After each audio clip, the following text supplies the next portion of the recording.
This program, while curated to help you improve your health, contains general advice and should not replace the individual advice of your medical practitioner.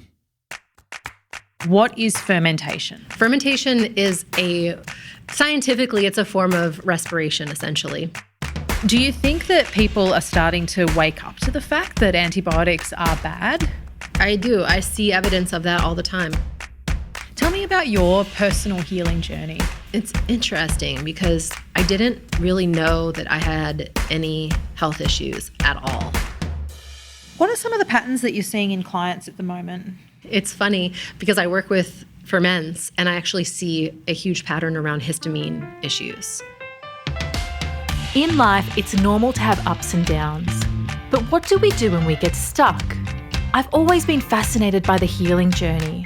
Why do some people get better while others fail to make the shift?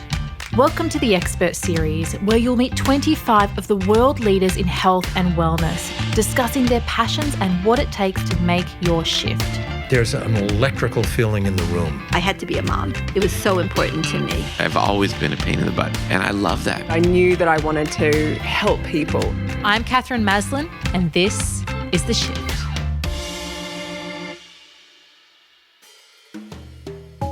Hi, I'm Katherine Maslen, naturopath, author, and host of The Shift. In the Expert Series, we share the insights, stories, and expertise of each of our amazing experts. You might have met them on season 1 of The Shift, where we took snippets of these conversations and put them together into the series. If you haven't listened to season 1 yet, I'd recommend going back and listening to episode 1 on what it takes to make a shift in your gut health. We'll provide a link in the show notes. In this episode, we have the amazing Summer Bock.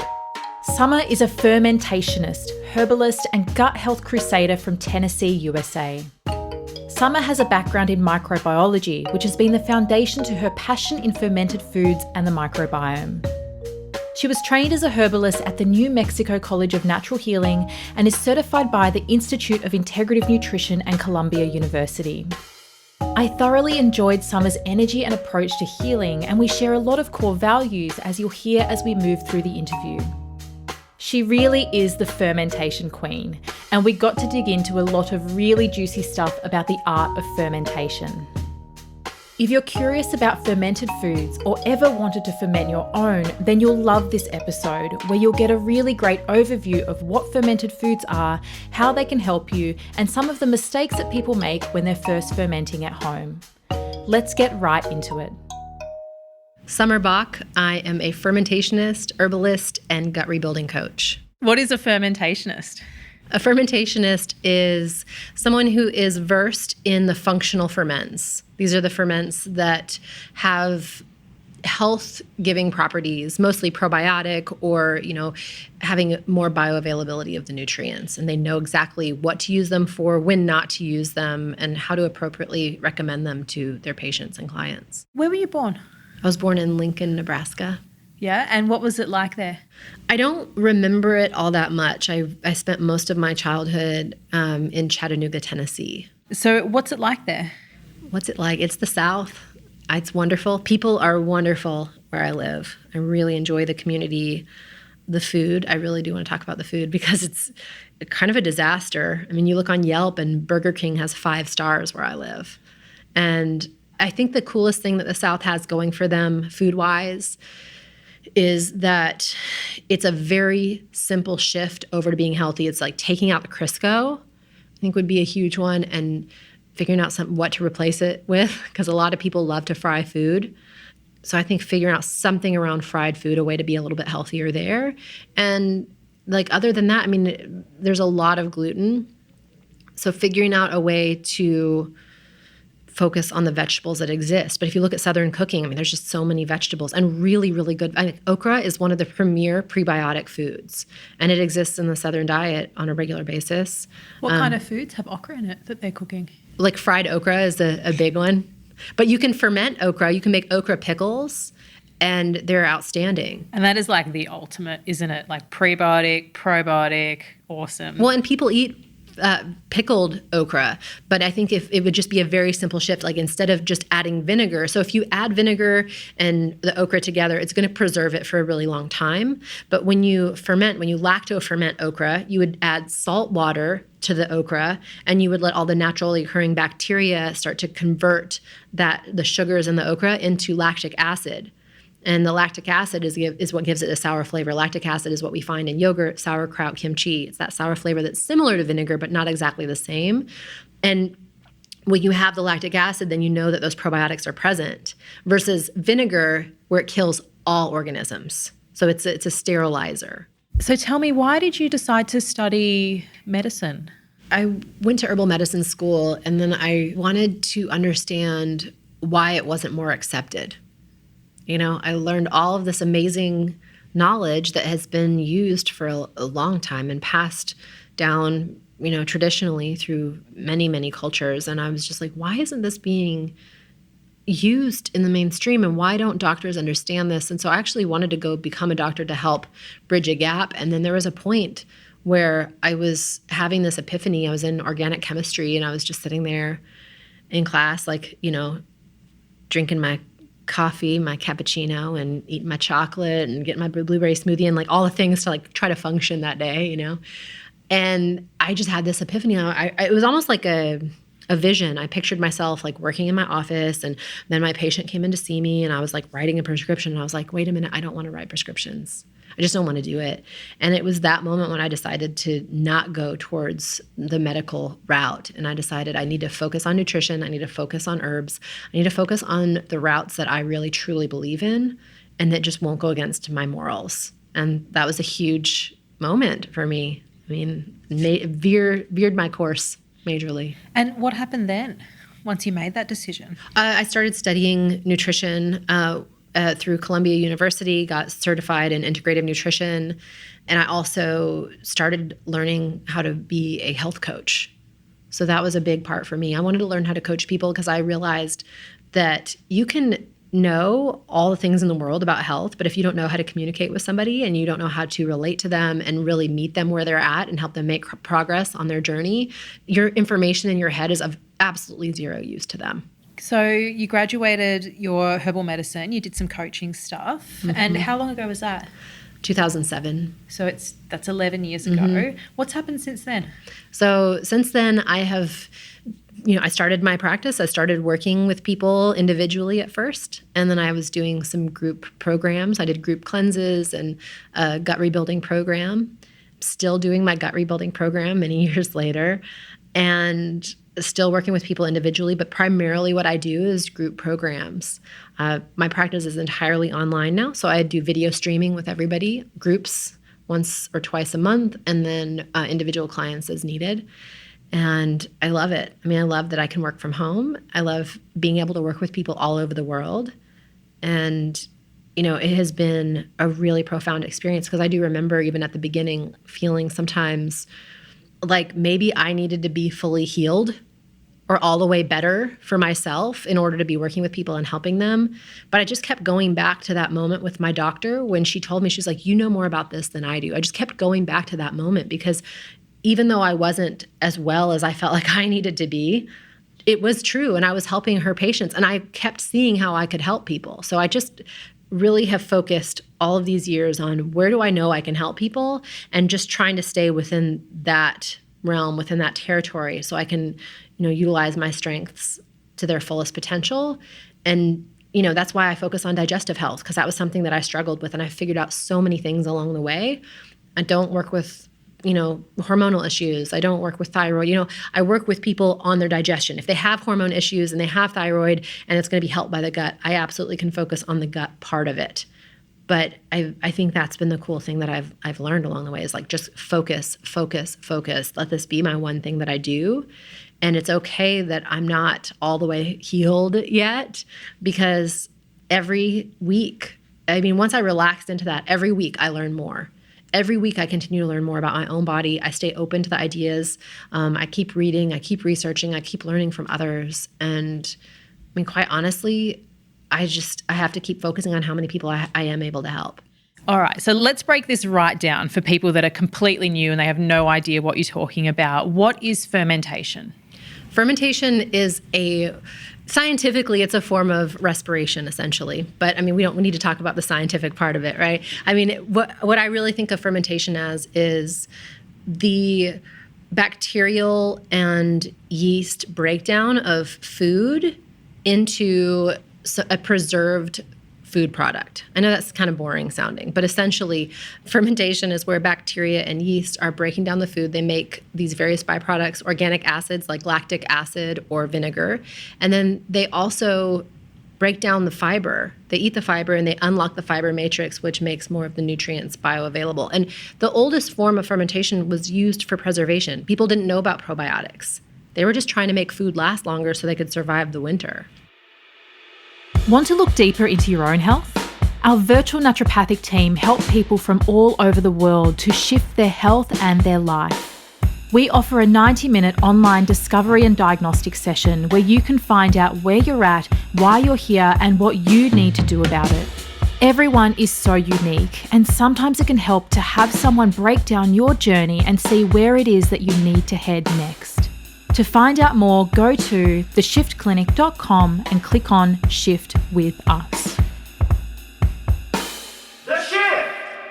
How does fermentation show up for you day to day? I have many different ferments going in my pantry. Right now I have injera sitting on the table at my house. So injera is an Ethiopian grain ferment. You use teff, which is the smallest grain in the world, and you take the flour and ferment it by adding water and letting it soak and naturally ferment using wild yeasts in the air, just like sourdough. And so once that's done, then you fry it up and you have these amazing breads. I also have water kefir, dairy kefir. My favorite, red wine vinegar. It's beautiful. It's like the most amazing ferment in the world. It's dark red with these dark red scobies floating in it. And this is what you actually do with that remaining few sips in a bottle of wine. You pour it in, it feeds it, it makes vinegar out of it. Why is eating these type of foods important? You know, we've evolved for many thousands of years with fermented foods. Every culture has had some sort of fermented food.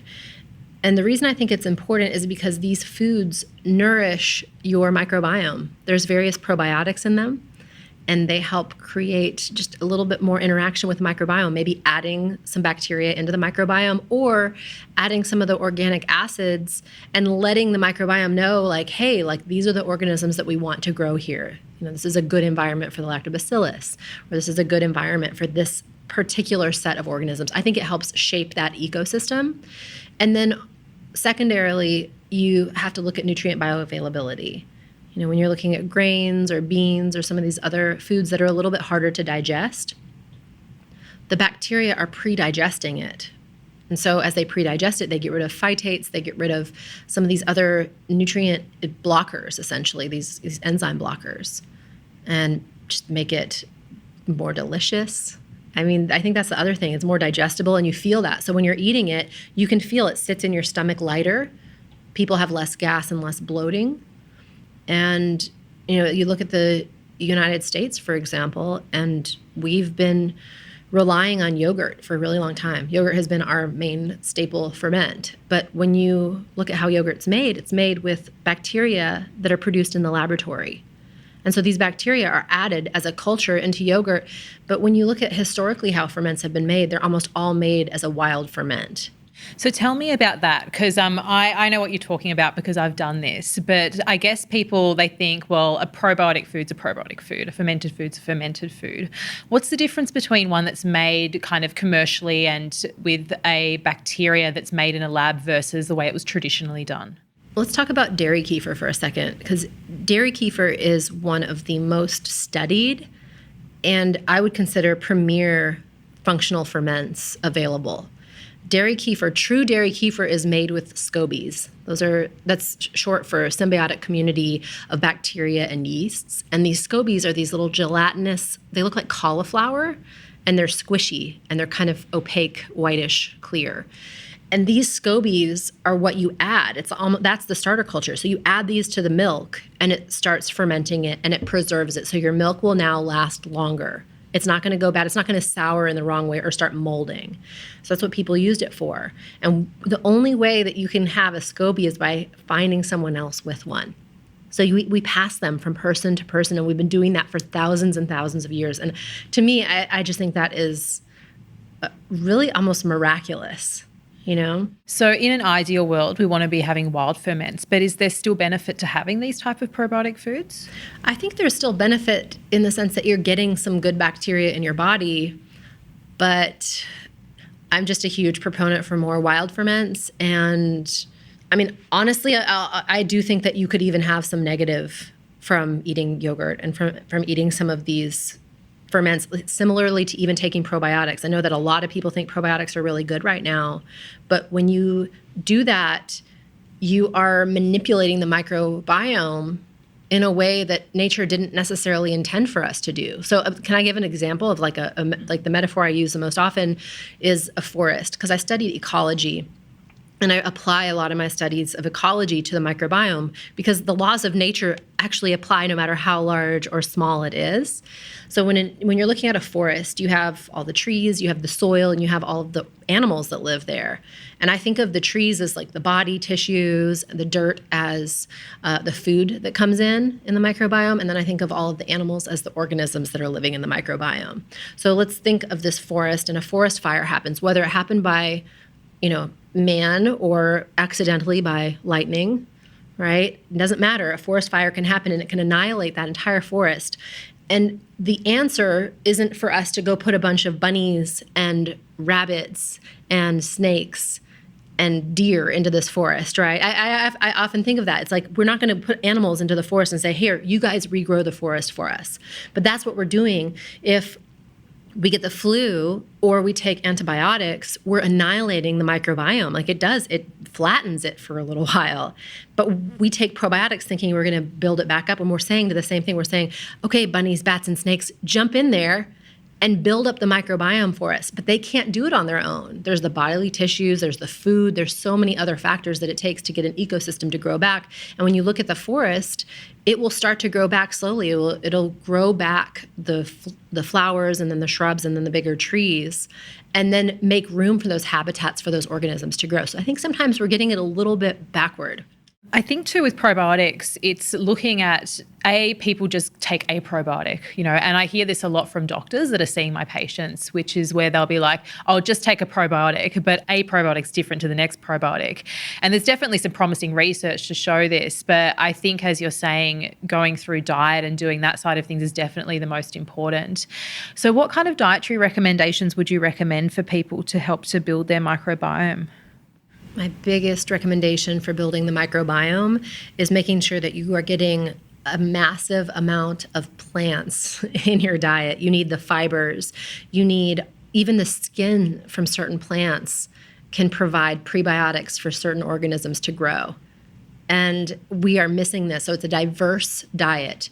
I recommend that people try to get at least 100 different kinds of food in their diet each week. And this is very challenging to do in our day today. Like you go to Japan and it's very easy to get 100 different foods into your diet in a week because the food there is so diverse. It's not just one or two things that you're eating all the time.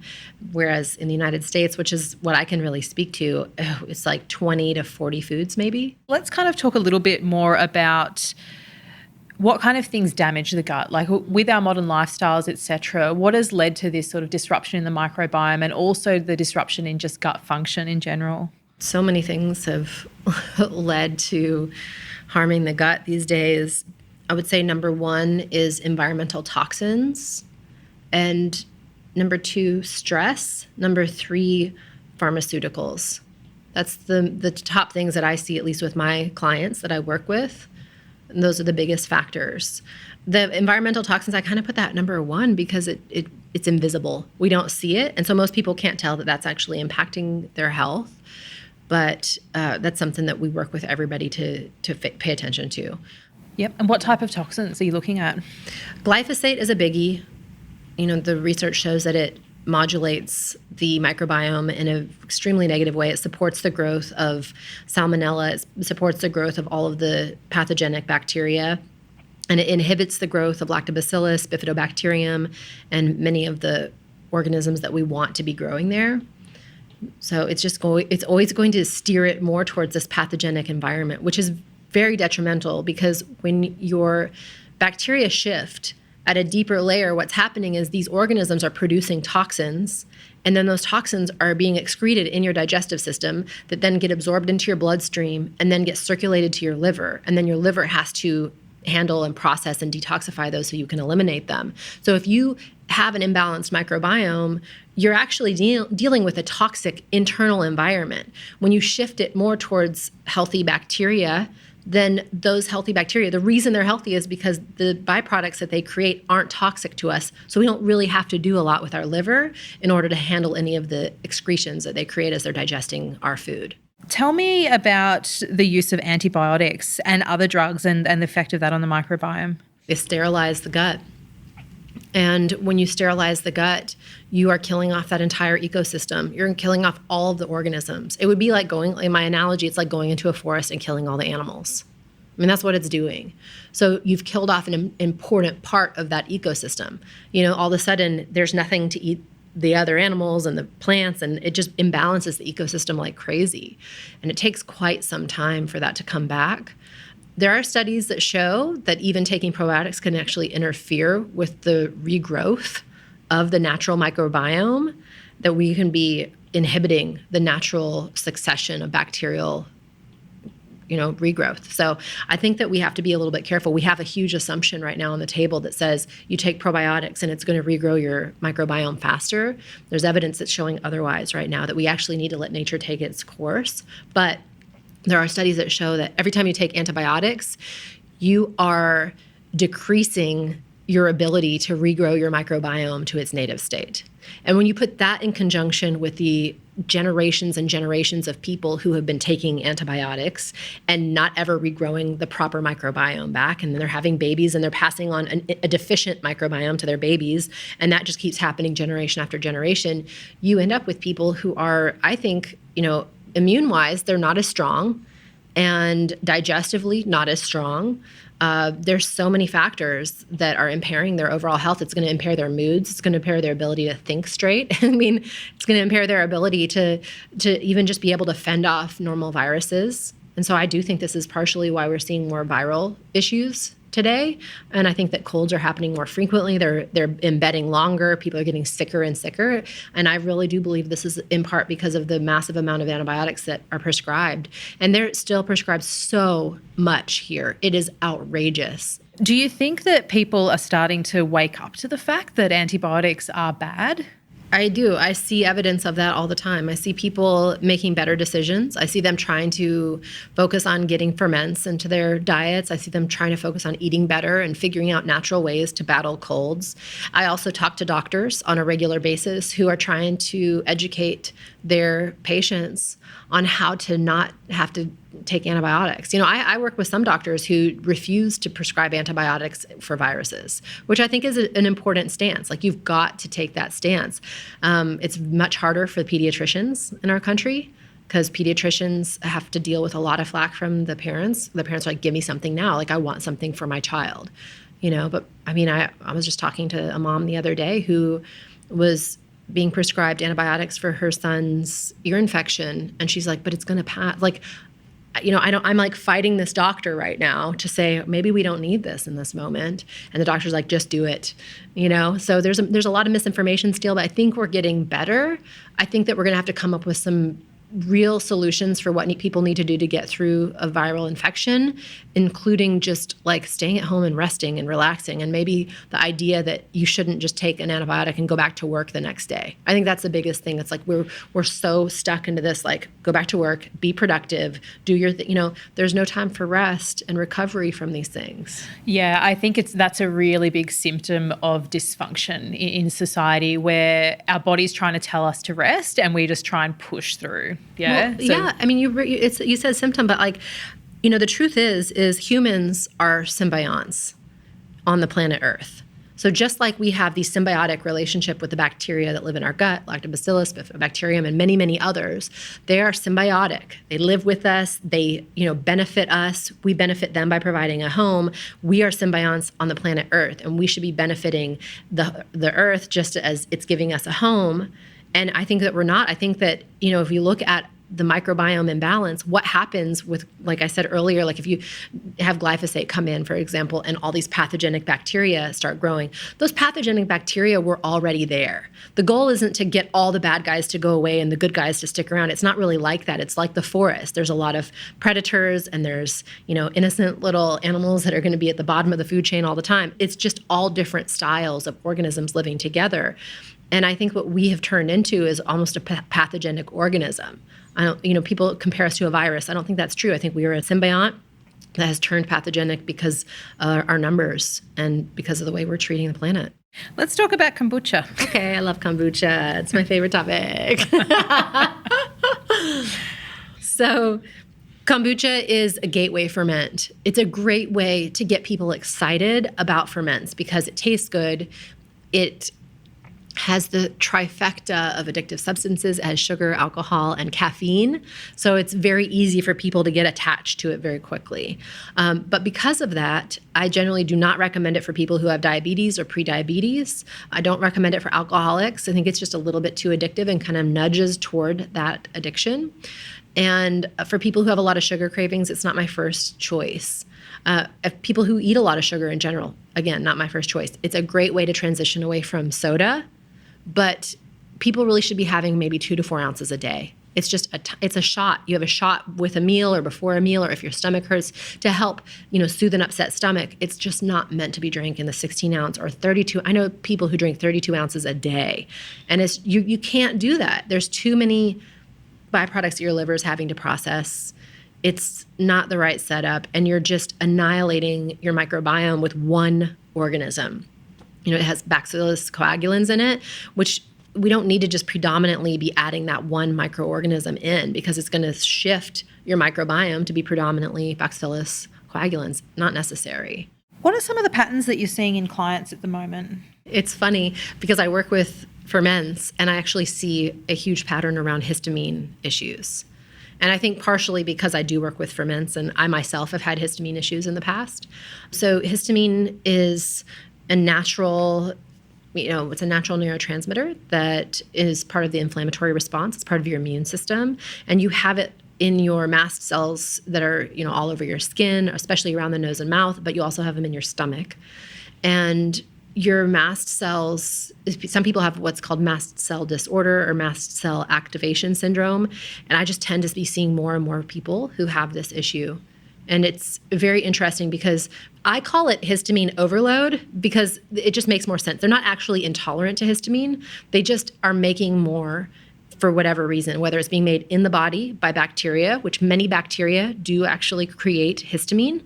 It's one of their byproducts, and they make it from histidine. So they convert histidine into histamine, and histidine is found in many foods. So you could even not eat very much histamine-containing foods, but if it has histidine in it, you have the wrong bacteria growing in your body, or the histamine producers in the big amounts, they can be making histamine in your system, and then at a certain point in the digestive process, then histamine levels will go up. And some people will see this an hour after they eat or 2 hours after they eat. They'll get hives or they'll have some sort of histamine reaction.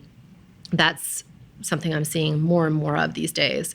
Interestingly, I think this is connected to the decrease in carbs.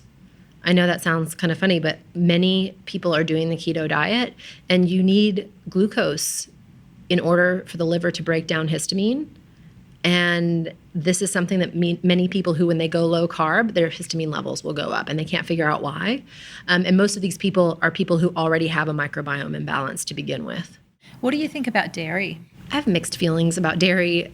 I'll be honest, it doesn't work for me personally, and I've tried it every different way. I've tried it fermented, everything. I can handle a little bit of butter. I can handle a little bit here and there, but not frequently. It just irritates my system. I watch some of my clients eat dairy kefir on a regular basis, and I watch people start eating it, and they'll drink usually about 3 tablespoons a day or so. And I've watched people where they came in, I gave them some dairy kefir grains, I do grow them. I gave them some, and they came back to me a few months later to say thanks, and they looked night and day different. Their skin was glowing, they looked healthier. I've seen it work just wonders for people's health. So I think it's, again, bioindividuality. They have to be the right person, the right microbiome, the right organisms to digest that food. So let's talk about orthorexia. Yeah. And this sort of obsession with people having the perfect diet or eating specific foods, etc. How do you see that showing up in your clients? It's interesting because I feel like I've been orthorexic for sure myself. But it's when I look at it from like the inside, from it like something that I've struggled with, I also see that part of it has been because I have reacted to so many of the foods that are in my daily life, like trying to even just eat. Like I can't really eat like a quote unquote normal American because I suffer the consequences. You know, I personally like feel bad. It messes with my moods. It'll mess with everything. Like, so I've had to learn how to eat in a healthy manner. And yes, I think at first, like I kind of went over the deep end on it, but now that I've like reeled it back in, I realize that so much of that is coming from the fact that it's just not accessible to eat healthy. Like, I think we would actually find it to be very easy to be relaxed around food if we could trust the source of the food and you know, that there wasn't herbicides and pesticides on everything. If we knew that, you know, that the food was being grown in incredible soil and that we actually cared about the microbiome of the soil and we were, you know, creating an amazing interaction with the environment around us as we procured our food. Like, I think that would make me be able to relax a little bit more around food. Instead, I kind of have to be like this hunter-gatherer of the modern day society looking for foods that are a little bit harder to find. So I don't know if that answers your question exactly about orthorexia, but sometimes I think it's people like they end up there because they're trying to be smart around the way they eat. Tell me about your personal healing journey. Yeah, so it's interesting because I didn't really know that I had any health issues at all until I was 5 days in on a cleanse. I was in herbal medicine school, and they had us do something similar to an elimination diet where I was just eating white rice, vegetables, and turkey. And literally on day 5, I felt like a wool blanket had been pulled out of my brain, and I felt amazing. And I looked around and I was like, oh my gosh, this is how normal people feel. This is how normal people function, you know? I felt clear. I felt no anxiety and just felt calm and joyful, like this very unusual feeling for me, because up until that point, I was exhausted all the time. I was always anxious. I was just kind of like on edge, but I didn't know it because I had never felt this way. So I literally spent the first like 21 years of my life being in some awful state and had no idea. I mean, it blows my mind even to this day how many people I look around and I'm like, you might be sick and you don't even know it because you've never experienced what it feels to feel incredible. And it was that experience, like it kept going, you know, for many, many days after that I felt great. And it really was like, okay, I have to seek a way to feel this way all the time. And it just wasn't really sustainable for me to eat exactly that way forever, and there were some other deeper imbalances going on.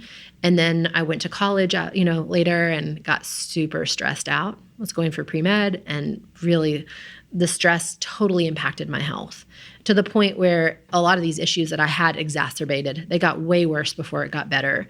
I had, you know, major histamine issues. I was getting hives and panic attacks, constant anxiety. I had allergies to the environment. So, you know, just like pollen seasonally as well as mold. I also was down to about 30 foods that I could eat without having a reaction. And most of my reactions would just like my heart would race. I would eat certain foods and it would just like make my heart race or cause my digestion to go crazy and I'd get really bloated or really constipated. Food was a nightmare. I mean, I just felt like I didn't know what to eat. I mean, I literally had like 30 foods that I was like, okay, these are my safe foods. So going out to eat, I would eat like 2 bites. And then I would wait like 20 to 30 minutes just to see if it like caused a big reaction. And half the time I'd be in the car with my friends eating my to-go box if I passed the test, right? And so I just was so much anxiety around food. It's just like no way to live, is it? Oh, it was horrible. And I was overweight and I was just extremely uncomfortable. And I just didn't know what to do. And I would go to my doctor and my eyes would be swollen, my nose would be running, and I had like sores on my nose and like, I mean, I was literally miserable. I had like rashes and everything. And I'd go to my doctor and she would do my blood test and she's like, you're healthy. You're totally healthy. Like, you're great. And I was just like, are you freaking kidding me? You know, one day I went to my doctor and she was like, what are you doing here? And I was like, what do you mean? And she's like, here's what's going to happen. I'm going to write you a prescription. You're not going to take it. I actually don't think it's going to do anything anyways. So what are you doing here? She's like, you know more about this than I do. And I was actually working with all of her patients, like helping them with their diets and helping them figure out stuff. I just was this like complex case. For some reason, I just couldn't get to the bottom of some of what was going on for me. And I was taking herbs for everything. I was taking herbs for my liver to help clean up the skin issues, and for the allergies. I was taking herbs for my anxiety and herbs for my digestion, and just like everything. And this was before you could just go research any of this stuff and find out that maybe the gut was the connection. And that's really how I got started in this work. I came across Donna Gates' work and Sally Fallon's work and realized like maybe it is the gut. Like maybe the gut could be the connection here. And I actually connected with a naturopath who was traveling through town, and she did a presentation on probiotics. And I started taking some probiotics, and they helped me a ton. And I'd taken antibiotics 3 to 5 times a year most of my life. So my microbiome was wiped out. And the work with the probiotics that she recommended, that really helped. And then I asked myself, because I was an herbalist, I'm a purist. I'm like, okay, so what is the whole food form of probiotics? Like, how did my ancestors take this? Because I know they weren't taking these pills that were made in a lab. Like 1,000 years ago, that's not what my ancestors did. So how did they get probiotics in? And that's when I did come across Sally Fallon's work, where she talks about how people have been fermenting foods for a really long time. And I was like, oh, that's it. So I started making sauerkraut on a regular basis. And then I started fermenting everything. I actually started a sauerkraut company at the time and just went totally crazy, like all in, because I noticed such good effects from it. If this episode is leaving you wanting more, I'll be hosting a live webinar on gut health. Join me and get the opportunity to get your gut health questions answered. Go to theshiftclinic.com/webinar. See you there. I've had a few conversations with people around this kind of Instagram version of health, where it's health is, looking perfect eating a salad. Health is in a bikini doing a, backwards bend doing yoga. And I feel like there's this unrealistic expectation of what health looks like. So people go, oh, I want to be healthy, but I'm a little, I've got a bit of belly fat, or, like I'm getting wrinkles because I'm a normal aging human. Right. Do you see a lot of that? Oh, absolutely. I think that there's extremely unrealistic ideals around what it means to be healthy. And I think that people place a lot of physical outward judgment on people around their health. Then we do that with fat shaming. We do that in every aspect. And I think it's really unfortunate, because it isn't truly what makes somebody healthy. This might sound sort of cheesy, but so much of the work that I do, I find that people who are really happy and don't have a lot of stress in their lives and live a really fulfilling life tend to digest their food better. They tend to get sick less often. And I can't put enough importance on that with my clients. I always bring it back to that with people. I'm like, and a reminder around stress, because that is such a big part of it. But you never know what somebody's been through. You know what I mean? You never know what kind of illnesses somebody's been through, or what kind of even just traumatic things. And so to judge somebody based on the wrinkles that show their life on their face, and then we have all this plastic surgery to boot, to where people are trying to erase all of that. I would just much rather see people like showing up as they are and getting to interact with that person that they've, like, not just who they are today, but like everything that's made them become that. What's the effect of stress on gut? Major. Stress hormones released by the body put you in a state of fight or flight or freeze. And when you are in this is called the sympathetic nervous system. So when your sympathetic nervous system is pumping and you're in that mode, your digestion stops. It slows down essentially, because the blood moves away and goes into your limbs and goes to more important things like heart and lungs, so that you can run or do whatever you need to do to survive. It's a survival mode. Digestion is not the most important thing. Digestion is what you do when you're safe and when you're calm. The rest of the time you're like trying to get your food, and you need to be able to like run and do whatever you need to do. So we live in a culture today where people are in a chronic state of fight, flight, or freeze. And not only are they in that state perpetually, they are also addicted to it, and they take substances to maintain that state.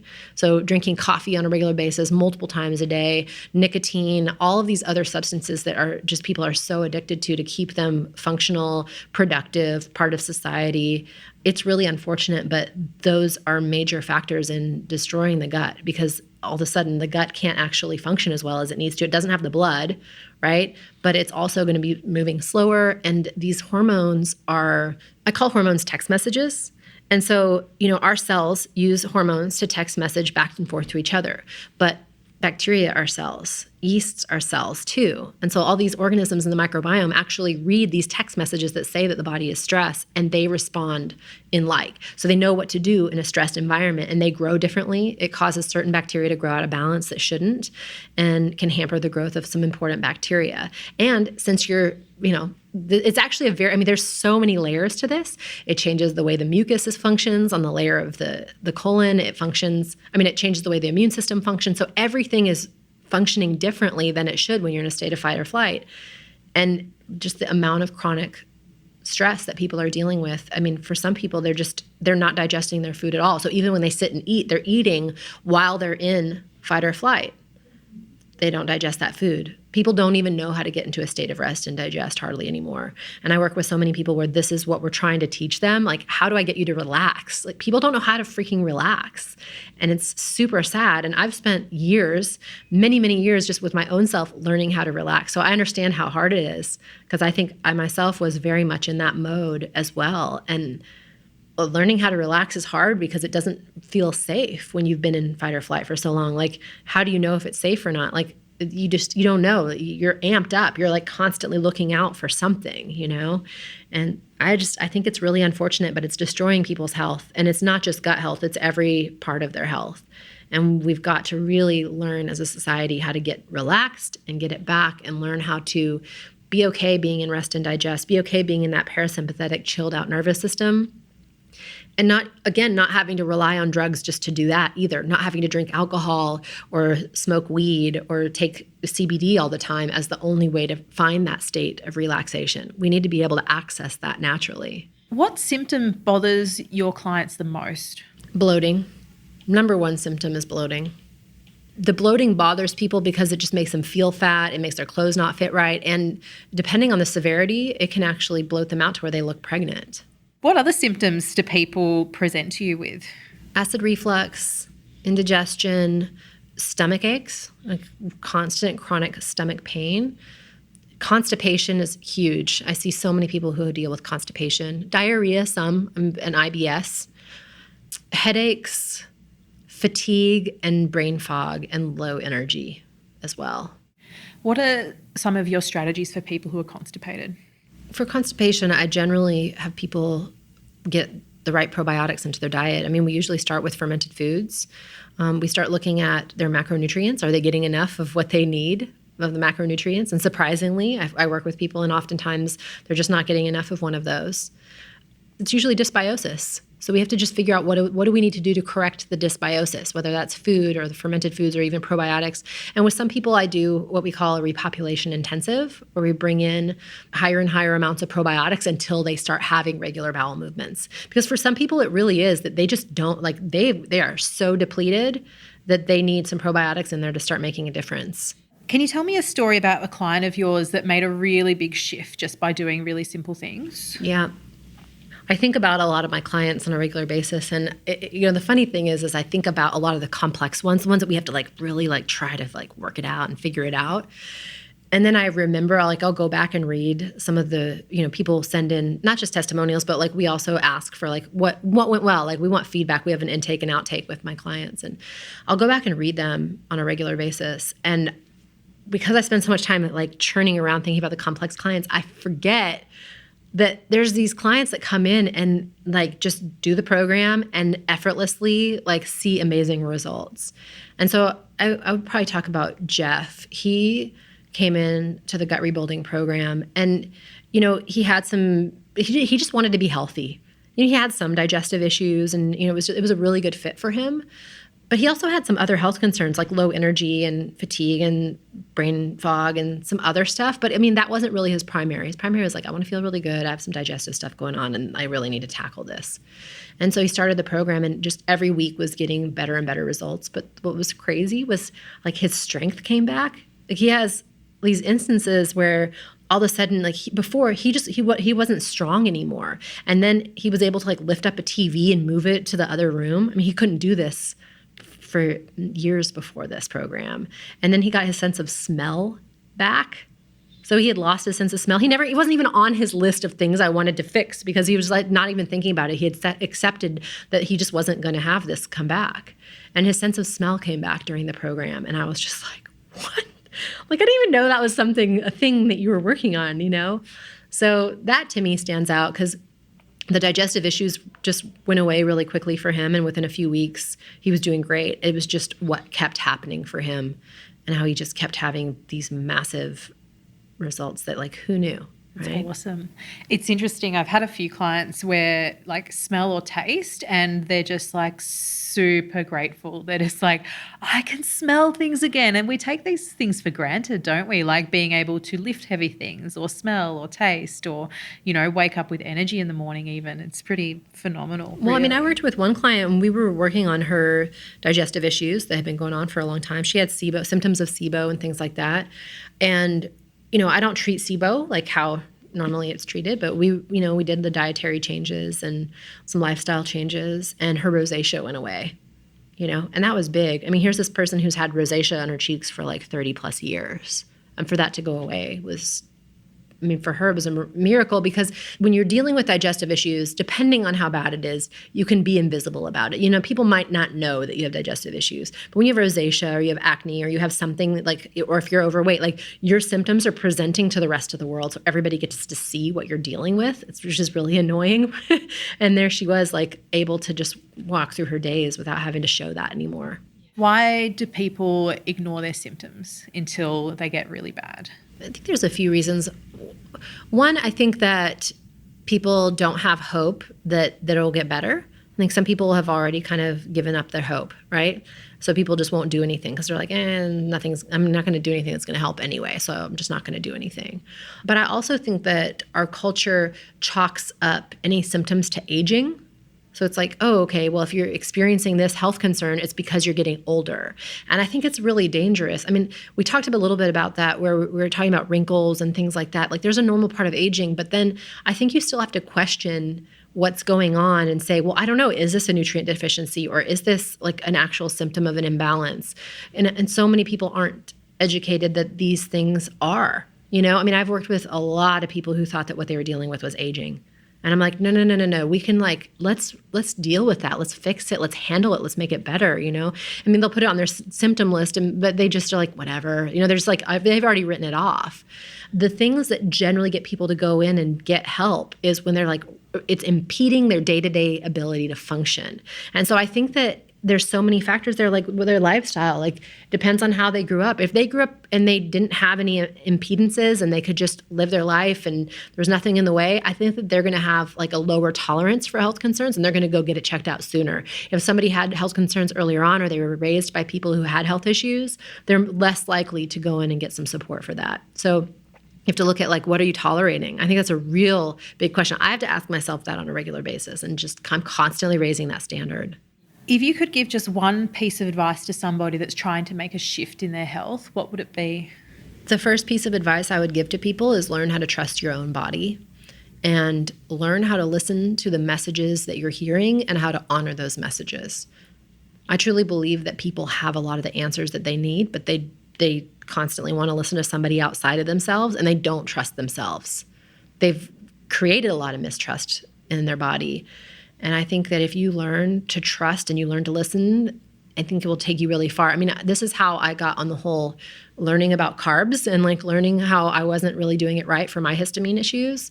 And it's how I even uncovered the fact that like you need glucose in order to break down histamine. I was having these moments where I would like crave like a cupcake or I'd crave sugar really bad during high histamine moments. And sometimes if I was just like, okay, I'm going to trust my body, I'm going to listen, you know, and if I gave in and listened, it would either be like puffed rice or a cupcake. I'm not kidding. I wouldn't do gluten. I would do like a gluten-free, dairy-free cupcake. And you know, if I was just listening, I would trust it and I would go for it and I would eat that, whatever it was that my body wanted, and my histamine levels would subside. And I was like, this is so weird and this is so annoying and like I'm not supposed to be doing that, so this can't be right. You know, I kept feeling like it wasn't right. But then when I figured out why it was working and I was listening to my body, and then I started bringing in the right amount of carbs each day, I don't have those same cravings. I don't need that. It doesn't come up. I don't even have flare-ups anymore. So there is a form of trust that I think you have to have with your body and understand that it's taking you to the right place. Now, does that mean like giving into all your cravings? I don't think that I was having these I wasn't having like an emotional craving for a cupcake. It wasn't like, oh, I need this to feel good or whatever. It was like the craving was still there like 3 days later. It was, and I can feel it now. It's a different feeling. It's not coming from my brain. It's coming from my gut. I've learned how to trust my intuition around food. I've learned how to tap in and listen to that. And that's what I teach people. And it's such an important part of the work of gut rebuilding is like, how do you hone your intuition? How do you trust your body? People don't have enough trust in their bodies. And I think that it's going to lead you astray because then you have to listen to somebody outside of you and you know more about your body than anybody else. And there's no way you could ever communicate to a doctor all the things that you've been through. I love it. Thank you so much for your time. If you haven't tried fermenting at home yet, I bet you'll want to now. Let's go over some of the key take-homes from this episode of The Shift. Number 1. Fermented food is made by a natural fermentation process where bacteria and sometimes yeast break down the food. This creates byproducts like vinegars and organic acids, but also breaks down the fibre and proteins in the food to make it more easily digestible. Number 2. Fermented foods contain probiotic bacteria, which can help to encourage the healthy growth of your own microbiome. If the fermented food is pasteurised or cooked, however, it can negate the benefits as the cooking process will kill the bacteria. Be sure to only buy raw fermented foods for the full benefit. Number 3. Each fermented food has a different makeup of yeast, bacteria, and byproducts of fermentation, and thus has different health benefits. Number 4. Anyone can make their own fermented food at home with a little knowledge and a little practice. Why not try making your own sauerkraut to begin with? It's one of the easiest ferments and all it takes is cabbage, water and a jar. I'll provide a link to my recipe in the show notes for you. Easy peasy. While learning is great, action is even better. So here are my top tips that you can begin to implement right away. Number 1. Include 2 types of fermented foods in your diet every day. Here are some options that you might like to include. You could have a tablespoon of fermented vegetables, such as sauerkraut or kimchi. A 1/4 cup of yogurt, either organic dairy, cashew or coconut yogurt are great options. You could drink 100 ml of kefir or potentially kombucha if it's the right quality. 1 teaspoon of miso added to food after cooking to retain the bacteria. Or you could have a tablespoon or 2 of cashew cheese or quark. It's the consistency of eating small amounts daily that's the most beneficial, so you want to make an effort to really experiment and find out which fermented foods work best for you. What you'll find is that there might be certain foods that feel really great for you, but for others not so much. Listen to your body and eat what feels right for you. Number 2. It's important not to heat your fermented foods or it will kill off the beneficial microbes. If you're adding them to hot food, wait until it's cooled down to eating temperature before adding them in. Number 3. Don't forget that prebiotic food is even more important than probiotic food. You want to eat a large variety of fibre, so make sure you get a variety of fruit, vegetables, gluten-free whole grains, nuts, seeds and legumes to feed the microbes in your gut. Number 4. My last tip around probiotic foods is to try many different types. Some of these will have an acquired taste, and you'll find that you'll gravitate towards some more than others. Be adventurous and see what you can come up with. What a great conversation with Summer Bock. If you'd like to find out more about her, you can visit summerbock.com. That's SUMMERBOCK.com, where you can find a heap of wonderful resources and excellent information to continue the journey. I loved this episode and I hope that you did too. If you enjoyed it, could I ask you a favour? Reviews help us get into the ears of more people, so could you take a moment right now to jump into whatever app you're using and leave me a review? I would really love to know what you think. In the next episode of The Shift, we explore the mind of Professor Rodney Dieterdt, an immunotoxicology and microbiome researcher from Cornell University. If you love learning about the microbiome, you're going to geek out on this episode, so make sure you listen in. Coming up on The Shift. How did you feel in that moment? I felt that you should dream. You should dream, you should voice it, you should wonder, and you should hold open those possibilities. Tell me, what does it mean to be a human superorganism? Well, that's the idea that you're multi-species. You're essentially a walking coral reef. Is there any role between humans living together and their effect on each other's microbiomes? Yes, that's a really interesting question.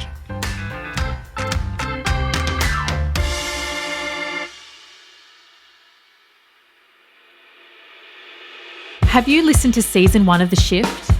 If you're enjoying the expert series, you'll love Season 1, where we deep dive into the field of gut health with 25 of the world leaders in this area. Head back to your podcast app and find Episode 1. It's a great place to start.